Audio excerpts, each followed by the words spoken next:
Welcome back to my channel. मैं हूं उस्मान अली और आप देख रहे हैं लेटेस्ट वाइटल। आज मैं आपके साथ कुछ ऐसी टिप्स शेयर करूंगा जिसको यूज़ करके आप अपने अंदर जो प्रोक्रास्टिनेशन है उसको ख़त्म कर सकते हैं या उसको मिनिमाइज़ कर सकते हैं। आज की मेरी वीडियो बहुत ख़ास होने वाली है, इसलिए मैं आपसे गुजारिश करूँगा कि आप मेरी वीडियो को एंड तक देखें। ख़ास इस वजह से कि आज हम जिस मसले पर बात करने लगे हैं, जिस प्रॉब्लम के बारे में बात करने लगे हैं, वो बहुत अहम है। वो अहम इस वजह से है क्योंकि दुनिया में हर इंसान almost 95% of the population of the world affected by this problem. ये एक ऐसा प्रॉब्लम है जो इंसान समझता है कि यार कोई इतनी बड़ी चीज़ नहीं है, लेकिन उसकी वजह से उसकी ज़िंदगी पे काफ़ी सारे सोशल फाइनेंशियल अफेक्ट आते हैं, मसाइल आते हैं उसकी ज़िंदगी के अंदर। अब इस प्रॉब्लम का नाम क्या है? सबसे पहले तो हम इस बारे में बात करेंगे कि ये प्रॉब्लम है क्या। प्रोक्रास्टिनेशन या तख़ीर करना। प्रोक्रास्टिनेशन इतना मोटा लफ्ज़, इसका मतलब क्या है कि आप चीज़ों को लिंगर ऑन करते रहते हैं। मतलब आपका एक टास्क है जो आपने कल तक कंप्लीट करना है, लेकिन आप ये सोचना शुरू कर देते हैं कि अभी कल आने में काफ़ी सारा टाइम है, जिसकी वजह से आप उसको लिंगर ऑन कर रहे हैं, आगे लेके जा रहे हैं, तख़ीर कर रहे हैं उस प्रोजेक्ट को करने में। तो वो होगा क्या कि वो अल्टीमेटली जब आप वो डेडलाइन के पास पहुँचेंगे तो वो आपकी ज़िंदगी पे बुरे असरात छोड़ेगा। बुरे असरात इस सेंस में छोड़ेगा कि जब आप उस प्रोजेक्ट के पास डेडलाइन के पास पहुंचेंगे तो आपके अंदर वो एक जल्दी करने की उसको परेशानी पैदा हो जाएगी। आप मेंटली तौर पे स्ट्रेस में चले जाएंगे कि यार ये प्रोजेक्ट अगर कंप्लीट ना हुआ टाइमली तो मुझे बहुत सारा नुकसान हो जाएगा, फाइनेंशियली भी और मेरी रेपुटेशन को भी। अब इसकी वजह से होता क्या है कि जो प्रोक्रास्टिनेशन है उसकी वजह से आपकी ज़िंदगी के अंदर काफ़ी सारे मसाइल पैदा होना शुरू हो जाते हैं, कुछ फाइनेंशियल, कुछ इकोनॉमिकल, कुछ सोशल। जो बंदा प्रोक्रास्टिनेशन का शिकार होता है तो डॉक्टर्स ने इस बात पे रिसर्च की है कि जो लोग प्रोक्रास्टिनेशन का शिकार हैं वो इंसोम्निया का शिकार हो जाते हैं, उनको रात को नींद नहीं आती, उनका जो इम्यून सिस्टम वो डिस्टर्ब हो जाता है। उसके बाद जो आपका सोशल कांटेक्ट होता है लोगों से वो काफ़ी सारा डिस्टर्ब हो जाता है, आपकी रेपुटेशन डैमेज होती है उसकी वजह से। ये तो थे उसके मिसाइल। अब हम बात करेंगे कि प्रोक्रास्टिनेशन को आप ख़त्म कैसे कर सकते हैं। अब सबसे पहली बात ये कि प्रोक्रास्टिनेशन होती क्यों है। जो बंदा प्रोक्रास्टिनेशन का शिकार होगा उसके अंदर सबसे पहले चीज़ जो पहली उसके अंदर मसाइल, जो उसका अंदर जो मसला होगा वो होगा उसके अंदर होगा फैसला करने की जो कुव्वत होती है वो उसके अंदर बहुत कम होगी। वो चीज़ों के बारे में फ़ैसला नहीं कर पाएगा कि मैं इसको करूं या ना करूं। और दूसरे किस्म के लोग वो हैं जो इस बीमारी के शिकार हैं। वो लोग जो ये सोचते हैं कि यार अगर हमने ये काम कर लिया और ये उस परफेक्शन के लेवल तक ना गया जो हम अपने दिमाग में सोच के बैठे हुए हैं, तो हमारा बहुत सारा वो जो वो एक बंदा ने, इंसान ने बनाया होता है कि यार मैं अगर ये काम करूँ तो मैं इस लेवल पे जाके करूँ या फिर मैं इस काम को करूँ ही ना। वो परफेक्शनिस्ट जो होते हैं, वो इस प्रोक्रास्टिनेशन का शिकार हुए होते हैं। अब प्रोक्रास्टिनेटर करता क्या है कि जब उसको सोचता है कि यार मैंने एक काम करना है और मैंने 100 मार्क्स लेने हैं, तो वो जब सोचता है कि यार जब वो पढ़ना शुरू करता है या कोई जॉब शुरू करता है या कोई भी इंसान है जिसके गोल है कि 100% तक मैंने जाना है, लेकिन होता क्या है कि वो 100% को जब उसको नज़र आता है कि मैं तो 100% को अचीव कर ही नहीं सकता, तो फिर वो क्या करता है कि उस गोल को वहीं पे छोड़ देता है। सबसे बड़ा मसला ये है। तीसरी चीज़ कि जो डिस्टॉर्शंस हैं आपके अंदर, आपके इर्द गिर्द, उसकी वजह से भी ये मसाइल पैदा होते हैं कि आप प्रोक्रास्टिनेशन का शिकार हो जाते हैं। आज हम बात करेंगे कि वो ऐसी कौन सी टिप्स हैं जिसको हम इस्तेमाल करके इस बीमारी से, इस मसले से छुटकारा हासिल कर सकते हैं। सबसे पहली चीज़ जो मैं आपके साथ डिस्कस करूंगा वो ये है कि आप जब कोई गोल बनाते हैं, मतलब आपका कोई छोटा गोल है या कोई बड़ा गोल है, उस पर फोकस रहें। अब फोकस रहने का तरीकाकार ये है कि आप चीज़ों को छोटा कर रखें। आपके गोल है कि आपने एक फ़लाँ जगह पे पहुंचना है या आपने ये फ़लाँ चीज़ को अचीव करना है, तो आप क्या करें, आप उस गोल को ब्रेकअप कर लें। आप छोटे छोटे गोल्स बना लें। वो क्या करेंगे, वो एक कंपाउंड इफेक्ट बनेगा और आपका वो गोल अचीव हो जाएगा।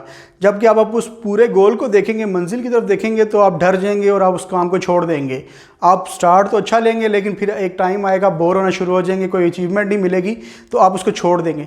लेकिन जब आप छोटे छोटे गोल्स बनाएंगे अपने और आपको उसको अचीवमेंट मिलेगी आपको उस गोल के थ्रू, तो आप क्या करेंगे, आपके अंदर एक मोटिवेशन पैदा होगी कि यार मैं ये भी कर सकता हूँ, मैंने ये गोल रखा था, मैंने तय कर लिया, अब मुझे मोटिवेशन मिली है, अब मैं दूसरा गोल की तरफ जाऊंगा। दूसरी टिप ये है कि जब भी आप छोटे छोटे गोल्स रखें, तो उसके बाद अपने लिए कोई रिवॉर्ड रखें। लाइक अगर आपके पास आपने एक असाइनमेंट बनानी है और आपके पास उस असाइनमेंट को बनाने के लिए आपको लगता है कि 1 घंटा है, तो आपने क्या करना है कि आपने 15-15 मिनट का एक वो बनाना है, ब्रेकअप बनाना है। जब आप 15 मिनट का काम कर लेंगे तो उसके बाद अपने आप को रिवॉर्ड दें। लाइक आप रिवॉर्ड इन सेंस में दें कि आप जो है ना वो अपने आप को ब्रेक दें।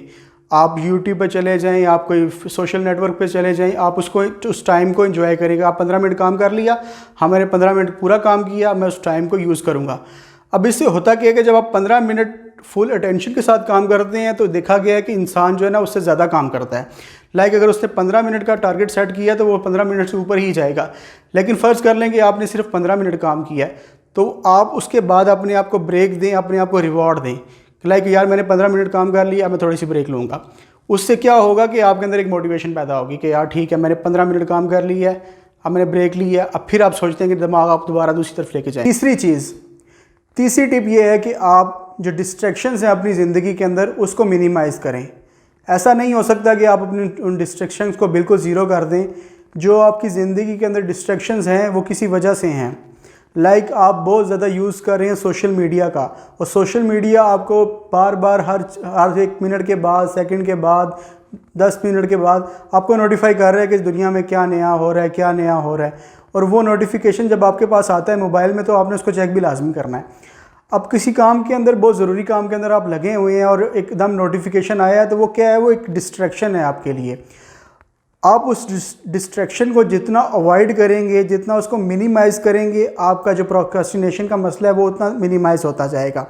ऐसा नहीं होगा कि वो दिनों के अंदर या घंटों के अंदर ठीक हो जाएगा, लेकिन जब आप इस टिप को इस्तेमाल करना, इस रूटीन, अपनी रूटीन बनाएंगे, इस टिप को यूज़ करना शुरू करेंगे, अपनी ज़िंदगी के ऊपर लागू करेंगे, तो उससे क्या होगा कि आप जो प्रोक्रेस्टिनेशन का मसला, जो आप ताख़ीर कर देते हैं, लिंगर ऑन करते रहते हैं चीज़ों को, उस डिस्ट्रैक्शन की वजह से, वो डिस्ट्रैक्शन आपको उस काम को पूरा करने में नहीं उस काम को पूरा करने से रोकेंगे नहीं। जब उस डिस्ट्रैक्शंस के पॉइंट को आप मिनिमाइज़ करते जाएंगे अपनी ज़िंदगी के अंदर, तो अल्टीमेटली उसका इफ़ेक्ट आएगा कि आपके जो प्रोजेक्ट्स लेट हो रहे थे या उनको आप डेडलाइन के ऊपर जाके बिल्कुल कंप्लीट करते थे, वो क्या होगा कि वो टाइम से पहले कंप्लीट होना शुरू हो जाएंगे, और बिल्कुल इत्मीनान और सुकून वाले टाइम से, जिसको आप एक बार रीचेक भी कर सकेंगे। होता क्या है कि जो प्रोक्रेस्टिनेटर होता है उसके पास वो चीज़ों को लिंगर ऑन करता रहता है कि टाइम के साथ मैं इसको कर लूँगा, मेरे पास तो भी बहुत टाइम है। जैसे यूजुअली एक ट्रेंड देखा जाता है बच्चों में, हमारी जो यूथ है उसके अंदर, कि पेपर की जब डेट शीट आएगी तो हम पढ़ना स्टार्ट करेंगे। हाँ, अब डेट शीट आ गई, उसके बाद अब यार ये पेपर तो इतने दिनों के बाद है, लाइक 15 दिन के बाद पेपर स्टार्ट होने हैं, तो यार अभी हमारे पास 2 हफ्ते पड़े हुए हैं, तो हमें 1 हफ्ता एंजॉय कर लें तो दूसरे हफ्ते हम पढ़ना शुरू करेंगे। वो 1 हफ्ता भी गुजर गया, उसके बाद दूसरा हफ्ता स्टार्ट हो गया कि यार अब इस हफ्ते में, फिर उसको ब्रेक डाउन कर लेते हैं कि यार इस हफ्ते में 7 दिन पड़े हुए हैं, अभी तो 7 दिन तो बहुत ज़्यादा होते हैं, तो हम ऐसा करते हैं कि भी यार कल स्टार्ट करेंगे। वो कल करते करते आप बिल्कुल डेडलाइन के पास पहुंच जाते हैं, और जब आप बुक्स खोलते हैं तो इतना ज़्यादा कोर्स होता है, इतना ज़्यादा सिलेबस होता है कि आप उसको पढ़ते हुए डर लग रहा होता है आपको। वो प्रोक्रेस्टिनेशन की वजह से, जिसकी वजह से आप चीज़ों को लिंगर ऑन कर रहे थे, वो आपके लिए एक मसला पैदा होना शुरू हो जाता है, और फिर उस स्ट्रेस की वजह से आप वो उसको कर नहीं पा रहे होते। चौथी टिप ये है कि जैसे आप लोगों ने स्कूल में पढ़ा होगा, चौथी टिप ये है कि जैसे टीचर्स बताते हैं कि जब भी आप पेपर करने जाएं या कोई मुश्किल टास्क करने जाएं तो उसको ब्रेक डाउन कर लें। जब आप ब्रेक डाउन करेंगे, और ब्रेक डाउन करने के बाद आपने जो आसान चीज़ें हैं उनको पहले करना है, और मुश्किल चीज़ें आपने एंड के लिए रखनी है। जब भी आप पेपर देने जाएं, जैसे कि आप कोई टास्क कर रहे हैं या पेपर देने चाहते हैं, तो वो टीचर्स क्यों कहते हैं कि जब भी आप पेपर करें तो सबसे पहले जो आसान सवाल है उसको हल करने की कोशिश करें। अब होता क्या है कि जब इंसान कोई भी टास्क करता है तो उसके अंदर जब उसको कंप्लीट हो, ये एक इंसानी नेचर है कि जब भी वो कोई छोटा काम कर लेता है तो उसके अंदर एक मोटिवेशन आती है, उसके अंदर एक वो सेंस ऑफ अचीवमेंट आती है कि मैंने ये अचीव कर ली है, तो अब मैं दूसरा काम भी कर सकता हूँ। उसके अंदर वो एक अचीवमेंट और उसके अंदर वो पावर आती है, वो सेंस आती है कि मैं ये काम कर सकता हूँ, तो वो फिर उस काम के लिए ज़्यादा ज़ोर लगाता है। तो इसीलिए कहते हैं कि आप छोटा टास्क पहले रखें, उसके बाद मुश्किल टास्क, फिर मुश्किल टास्क और फिर उससे ज़्यादा मुश्किल टास्क। जब आप टास्क को ब्रेक डाउन कर लेंगे तो वो आपकी जो चीज़ें हैं उनको आसान कर देगा। होप सो आपको मेरी वीडियो अच्छी लगी होगी। अगर मेरी वीडियो अच्छी लगी तो प्लीज़ मेरा चैनल सब्सक्राइब कीजिएगा, शेयर कीजिएगा और मेरी वीडियो को लाइक कीजिएगा। अगर आपको लगता है कि मैंने कोई चीज़ गलत बोली है तो मुझे कमेंट्स में बताइएगा। और अगर आपको लगता है कि मेरी वीडियो से आपकी प्रोक्रेस्टिनेशन में कोई फ़र्क पड़ा है तो फिर मुझे कमेंट्स में बताइएगा। Thank you so much.